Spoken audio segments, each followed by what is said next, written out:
The good news, the Dodgers scored 17 runs the last three games. The bad news, they gave up a lot more than 17 runs.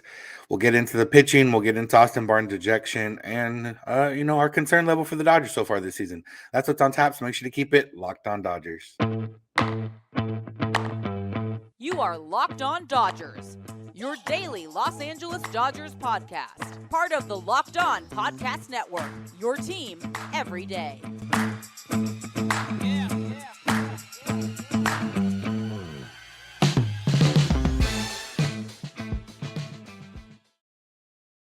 Yo, Dodger fans. Welcome to Locked On Dodgers. We are part of the Locked On Podcast Network, the number one local sports daily podcast network. Locked On, your team every day. Today's episode is brought to you by Ultimate Baseball GM. If you ever dreamed of becoming an MLB GM and managing your own baseball franchise, then this game is definitely for you.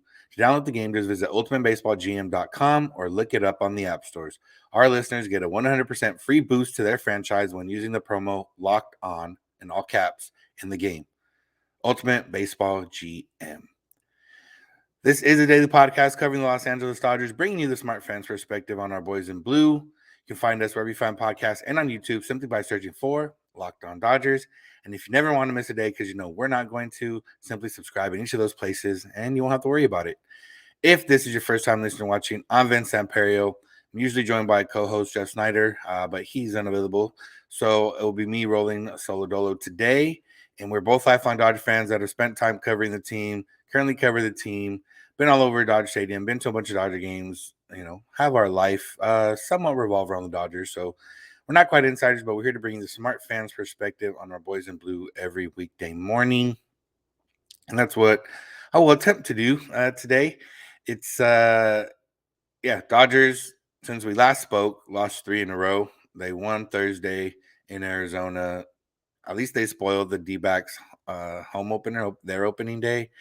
But then after that, it didn't go so well. The Dodgers gave up 31 runs total in the 4 games.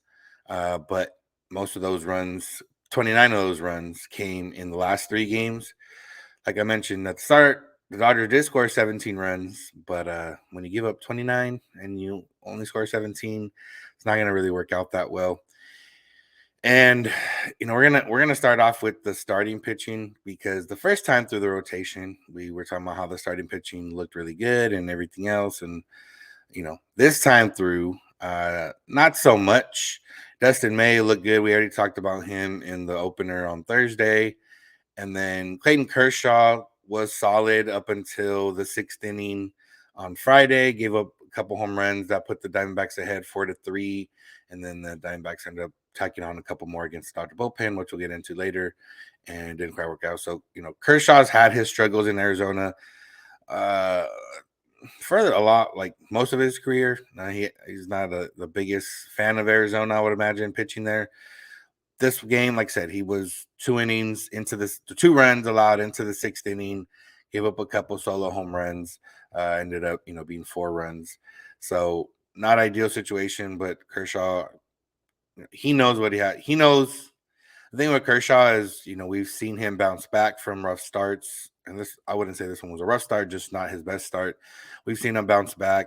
And the thing with him is, like, we don't necessarily have to worry too much about velocity or anything else at this point. His velocity's kind of stayed the same the last couple of years. And it's just a matter of, is the slider sliding pretty much, or is he locating? And a couple Diamondbacks got to him with those couple home runs in the 6th, and if not, it would have been a different story, and maybe the Dodgers would have won that game. But, can't say for sure with the way the bullpen performed this weekend. But then we get into Noah Syndergaard, and Noah Syndergaard got rocked. The Dodgers put up 4 runs in the top of the 1st, and it didn't take very long for the Diamondbacks to erase that. And Syndergaard ended up getting 4 innings, even though he gave up 6 runs in the first 2 innings.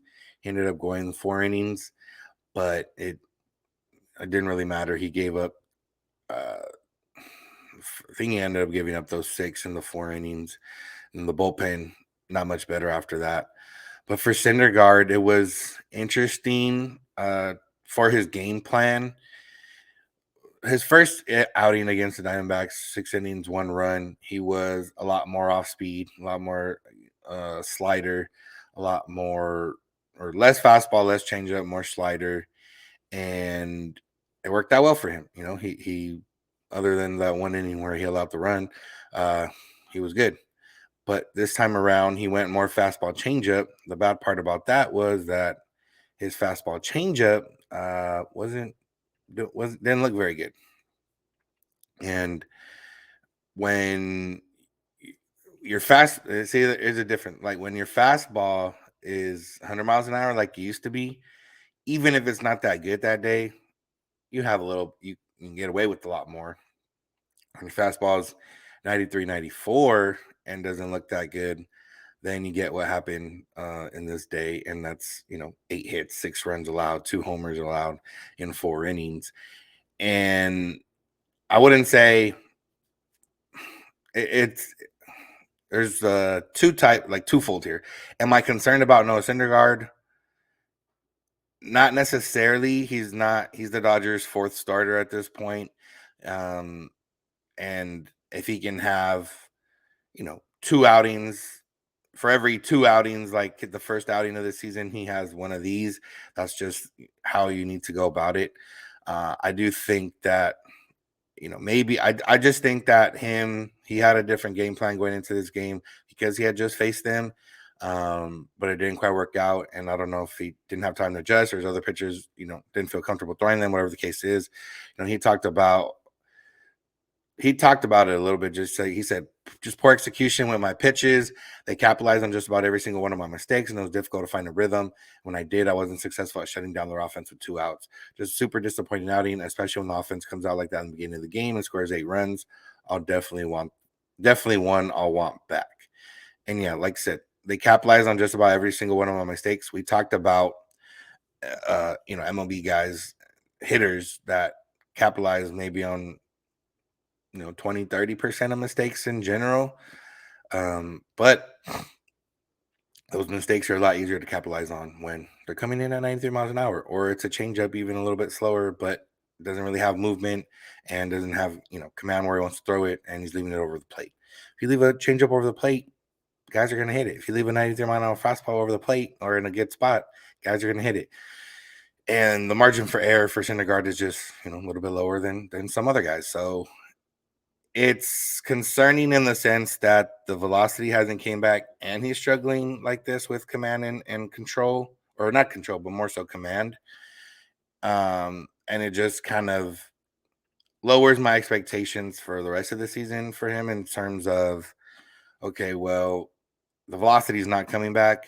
He's going to have to be a pitcher. And if he's just a pitcher, he's going to be like he was last year, which is, a number 4, number 5 quality starter. And he'll have some good outings, and he'll have hopefully not too many of these outings, but he'll have some outings where he's not as good. So that's just something we got to live with at this point. Hope the Dodgers can, figure out better sequencing or whatever it is, or he, figures out his mechanics. It's the theme of today's episode for the pitching is mechanics, because Dave Roberts continues to use that word a lot.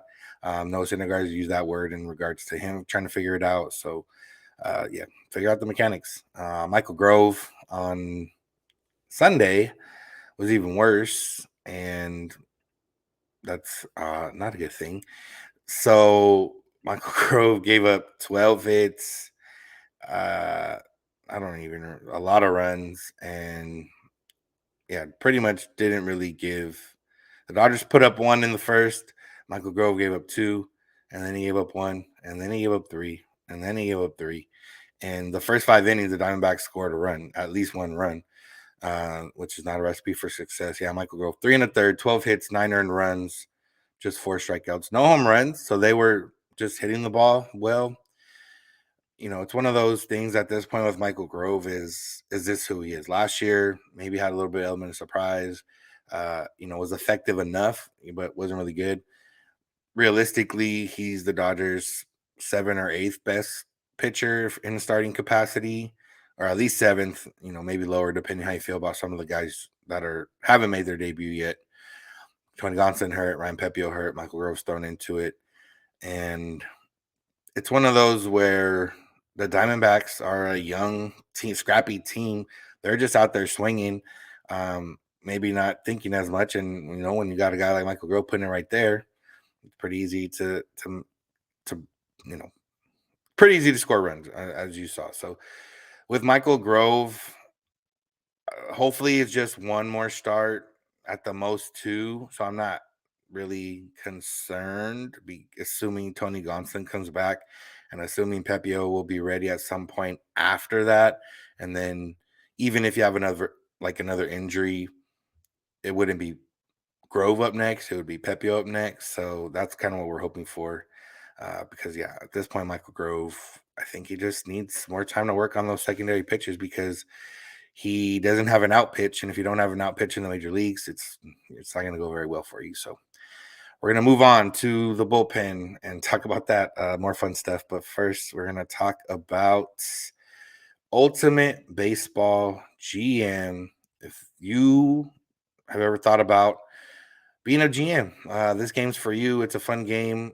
I've never thought I could be an MLB GM, or maybe I have. Not realistically. If I could just do the team part, I think I'd be good. This part handles a lot, but it's still fun, and makes you realize just how tough the job is. You got to, manage the day-to-day of hiring coaches, hiring staff, team finances, scouting players, drafting players, managing personalities, managing injuries, free agency, all the ups and downs of a season, struggles, everything like that, all built into one game. And the best part is you can play it offline. A lot of these games these days on your phone, you need some kind of internet to play. Here you don't. You can play it on an airplane, when you need time to kill. You can play on the go, play as you want, when you want. So the other part is that you can play with your friends. Right now, we're wrapping up. MLB hosts had a challenge to see who could build out the best team and have the most success.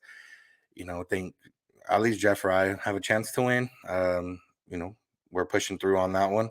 But you can play with your friends and compete and create group and see who does the best and do all that. So Ultimate Baseball GM, it's fun. Go check it out. And right now, Locked On Dodgers listeners get 100% free boost to their franchise when using the promo code Locked On. That's Locked On with all caps. So make sure to check it out. To download the game, just visit probaseballgm.com. Scan the code if you're watching on YouTube, or look it up in the app stores. That's probaseballgm.com. Ultimate Baseball GM. Start your dynasty today. All right, after you do that, you can check out Rocket Money, because today's episode is also brought to you by Rocket Money. And Rocket Money really does work, because if you've ever done a 7-day free trial, 14-day free trial, 30-day free trial, but you have to put your credit card in and then you forget to cancel it, and now you're paying, $20-30 a month or $10 a month, whatever it is, for something that you forget about. But, let's just say you don't check your finances that often, and then you forget about it. And, $10 a month isn't that bad in the grand scheme of things. But now you're looking at a year down the line, you're paying $10 a month. That's $120. Wouldn't you rather have $120 in your pocket rather than spend on something that you don't use? So you need Rocket Money. Rocket Money is a personal finance app that finds and cancels your unwanted subscriptions, monitors your spending, and helps you lower your bills all in one place. This is definitely something that I could use, because I sign up for free trials all the time. And, sometimes I put it in my calendar as a reminder, like, oh, cancel this by this date. Sometimes I forget. Rocket Money can help you out and figure it out, and, get your money spending down. People think that most Americans think they spend around $80 a month on subscriptions. The number is actually closer to $200 a month. Imagine if you think you're spending 80, you're spending 200. That's $120 difference. $120 over the course of a year. That's a lot more money. That's $2,400 right there. So, or something like that. I think my math, or $100 or $1,400, something like that. I don't know. But either way, I'm not good with math. That's why Rocket Money is here for you, to help you out with your finances. So stop throwing your money away. Cancel unwanted subscriptions. Manage your expenses the easy way by going to rocketmoney.com/lockedonmlb. That's rocketmoney.com/lockedonmlb. rocketmoney.com/lockedonmlb. All right, we're back, and here to talk about more bad pitching. First, it was the starting pitching, and now it moves on to the relievers. And not a good weekend to be a Dodgers reliever in general. You had Caleb Ferguson give up runs. You had Shelby Miller struggle with command. You had Actually, Phil Bickford was the bright spot of the weekend. We talked about him on Thursday, getting out of that big jam, throwing 97 miles an hour, and then he threw threw two scoreless innings on Saturday or Sunday. On Sunday, he threw two scoreless innings, so he was the bright spot of the Dodgers weekend.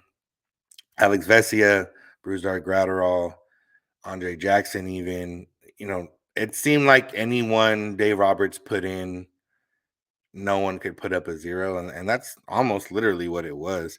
On Saturday, Syndergaard gave up 6, Vesia gave up 1, Graterol gave up 2, Andre Jackson gave up 3, and then Sunday was the same thing.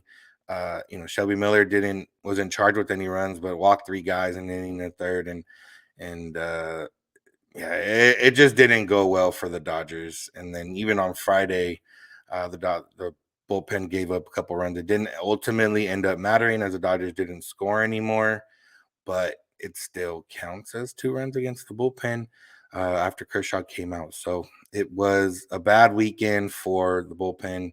Yency Almonte gave up 2 runs on Friday. And it's a question of, was it a bad weekend for the bullpen or was it a bad bullpen? And I think you're going to have differing opinions here. I'm still of the nature that the Dodgers have a good bullpen and they just need to figure it out. But also, it's not good right now. I'll say that. And it's one of those where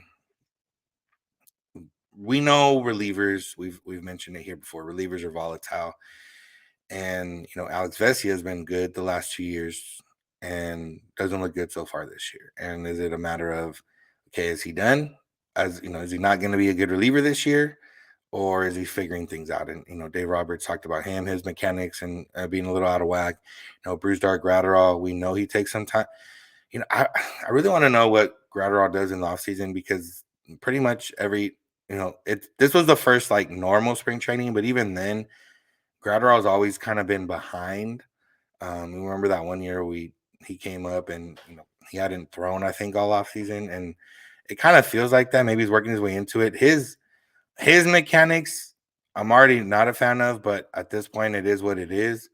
But he looks even a little more stiff. I know his back was bothering him the other day. Maybe that's what it was because he looked even more stiff and didn't really have any life on any of his pitches. He hasn't had any life on his pitches really the entire season. He hasn't really been able to miss any bats. He finally got his first swing and miss over the weekend, but didn't amount to much. Yency Almonte, he's throwing harder. But struggling with a little bit of command issues. Even Evan Phillips is down a little bit velocity-wise from last year. Hasn't looked lights out like he had before. Phil Bickford has struggled, but one of them he got bailed out by Evan Phillips. The other one he bailed himself out, and then he looked good on Sunday. Yeah, I mean, I don't want to say it's a bad bullpen. I want to say that guys are struggling, but also if they continue to struggle, then it doesn't, it's 10 games in, and it's 10 games in, but the bullpen hasn't necessarily looked good in any of, in the 10 game. It's not like, oh, they were good the first 2 series, and then they were bad this series. They've been kind of meh the entire season. And yeah, Daniel Hudson not progressing really how they want him over there in Arizona. He's having issues when he actually pitches and the days after. Who knows when Jimmy Nelson will be ready.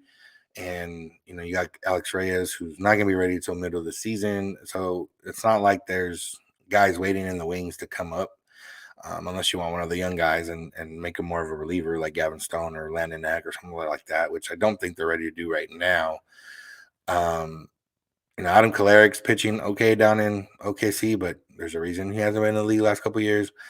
Victor Gonzalez touched 96 down there in the minors the other day. So, maybe that's something that could work out for the Dodgers, or that could, be an intriguing thought for the Dodgers. But it's just a matter of these guys need to pitch better. And it's not like, mechanic-wise, whatever-wise, Dave Roberts talked about it. He's like, yeah, it's taking them a little while to get going, but the rest of the league's not going to wait for you. And that's exactly what it is. Dave Roberts said, quote, they're working through it right now, but the league's not going to wait for you. So you still need to perform while you're trying to figure things out. We've got to work through something. And that's exactly what it is. Like, you've got to perform. Regardless of your mechanics are off, blah, blah, blah, whatever the case is, we'll figure it out. because you're playing real baseball already. It's not spring training. It's not, you don't believe that the Dodgers are going to have the luxury of being up 10, 15 games when it comes down to, August, September. You're, and they could be, they still could be. It's, 10 games or 5-5. It's not the worst start they've had the last few years, but it's also a matter of, you need to get it done. You need to figure it out, and you need to show that you are on the road to figuring it out at the very least. So, like I said, I'm concerned a little bit about Gratterall. He just doesn't look comfortable, and not, missing bats isn't his biggest strong point, anyways. But he's not missing them at all, and that's not ideal. Vesia, I'm only concerned. Vesia, my concern is that relievers are volatile, and this is the year that he's not going to be good. And he is down a little bit velocity wise, so that does tell me that maybe mechanic wise he is figuring it out, but also it's time to figure it out. Yency Almonte, I'm not really too worried about him. Evan Phillips, not really so much. Bickford stepping up. If he can step up and be a guy, that'd be ideal. Shelby Miller hasn't looked like the Mark Pryor project that we thought he was going to be. So, but like I said, they could come back this series against the Giants and be locked down, and take that momentum into the weekend against the Cubs and be locked down, and it wouldn't be surprising because these guys are good arms, but it's more surprising right now that they're struggling like this than they're not struggling. But that lends the question, how good are the Diamondbacks? And we'll get into that for the final part of today's episode.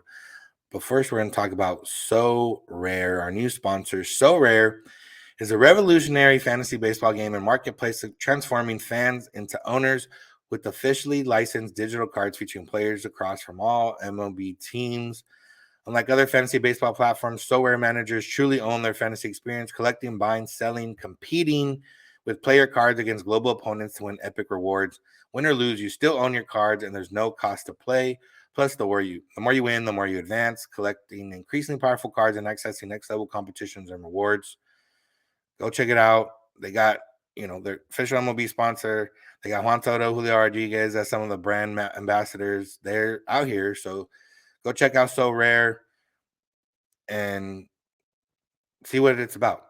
Go collect some cards, build a team, and it seems fun. And you don't need money to put it down to win or to play. So go to sorare.com/locked on, /locked on.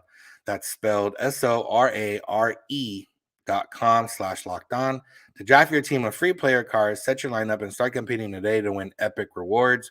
Again, that's sorare.com/locked on to start playing today. All right, let's finish up and talk a little bit about the Diamondbacks. Are the Diamondbacks legit? Hard to say. They were good this weekend, and they've played the Dodgers tough this year so far, and they're currently winning or tied for the NL West lead. So yeah, they're a young team, which is good and bad. It's a young team is good in the sense of, some of these guys don't know any better. They're just up there swinging, and that's a good thing sometimes. And obviously, we saw it this weekend. They were out there swinging, and Dodgers couldn't put anything by them really, and they look good. They're still -3 in run differential on the year. So even with them outscoring the Dodgers this weekend by, was it 31 to, I don't know, they outscored them. They're still, getting outscored. The Dodgers outscored them the first 4-game series, but they were still able to split 2 of those games. The thing with Arizona that everyone's talking about, the young guys coming together, their pitching maybe wasn't quite there, and that's still the case. Madison Bumgarner, not good, but he pitched well enough against the Dodgers this time around. He was not good the last time around. Zach Gallen's good, although he's had a little bit of a slow start to his season. Their bullpen, is it good, or are the Dodgers, have they just struggled? Have the Dodgers hitters just struggled a little bit? I don't know. It's too early to tell, but I do think the potential for them to be good is there, and I do think that they are a team that's going to compete. And are they going to be there at the end fighting for the NL West? I don't know. They could. I mean, they very well could. The way they hit this weekend shows that they can put the bat to the ball. And with the way they were, the Dodgers in general haven't been good at slowing down base runners the last few years. It seemed to continue a little bit because the Diamondbacks are running all over them. They got young, fresh legs. Corbin Carroll, Alec Thomas, those guys, Jake McCarthy, they got speed. They can run all over the place. They have a solid team. It's just a matter of, will the young guys hold up? And with the way that, it's not like the Dodgers are far and above a better team and the Diamondbacks outplayed them. The Diamondbacks, on paper, the Dodgers still have probably a better team, but you don't play on paper. And the good thing for the Dodgers, they don't have to play these guys. They only have to play them like 6 times the rest of the year after playing them 8 times in the first 10 games. And maybe that was, you think about this series was very high school. Last series, there was the Dodgers put up big runs 2 of the games, but then the other 2 games were 2-1 games or low scoring games. This one, all the games, had more than 2 runs scored for the most part for each team, other than the Diamondbacks. Well, Diamondbacks scored 2-1 game, Dodgers scored 3-1 game or something like that. But either way, there was more runs scored, and that might have been a matter of, each team recognizing the other's pitching staff. And I already have seen a lot of these pitchers. So, yeah, I think the Diamondbacks are going to be good. I think that this weekend doesn't show that they're going to be legitimate, playoff team, but they'll be contenders for a playoff spot, I believe. And if these young guys continue to, and the first thing is that, with the younger guys, you expect to make them chase. The Dodgers didn't have that type of command, and these guys had a little bit better eye. And, maybe it was a combination of, these guys aren't biting on some of these pitches, so now we have to put more pitches in the zone, and they could hit pitches in the zone. But also, Dave Roberts said you just got to wash this series away. And obviously, you can't wash the results away, but you can just say, you know what, we just didn't have it this weekend, blah, blah, blah, whatever the case is, especially when it comes to pitching. And if we see the pitching continue to do well, starting rotation, bullpen wise, if they start to do well, then you can look back and be like, hey, maybe the Diamondbacks are legit or are good or are a good offense. We don't know that yet, but they're off to a good start. And they are, a threat at least to be competitive. And the first 10 games, the world is falling apart. Some Dodger fans, world is falling apart because the Dodgers are 5-5.